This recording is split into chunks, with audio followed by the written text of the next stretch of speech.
One of the tensest scenes in Woman of the Hour sees police officers questioning Rodney Alcala at the LA Times, but why were the cops questioning him in the first place?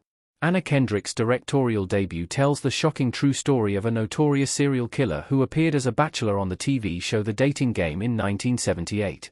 It's framed through the perspective of contestant Cheryl Bradshaw, played by Kendrick, who unwittingly agrees to go on a date with Alcala, and wisely calls it off when she picks up on his sinister vibes.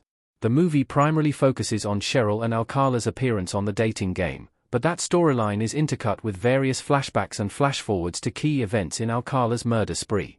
It shows his MO, luring unsuspecting women out to an isolated location by promising to kickstart their modeling career, and at the end of Woman of the Hour, it shows how he was eventually caught.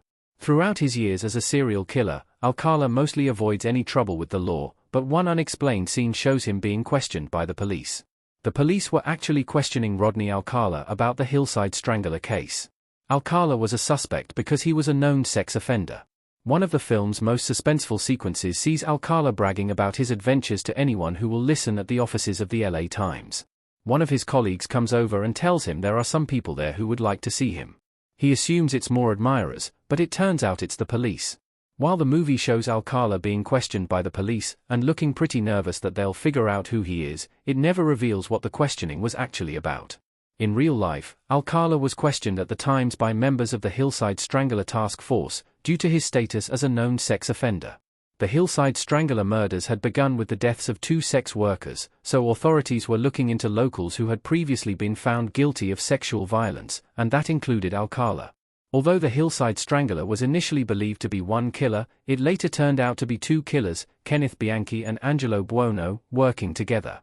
Woman of the Hour leaves out Rodney Alcala's larger connection to the Hillside Strangler. Some of Alcala's victims were wrongly attributed to the Hillside Strangler. Rodney gets caught at a gas station in Woman of the Hour image via Netflix.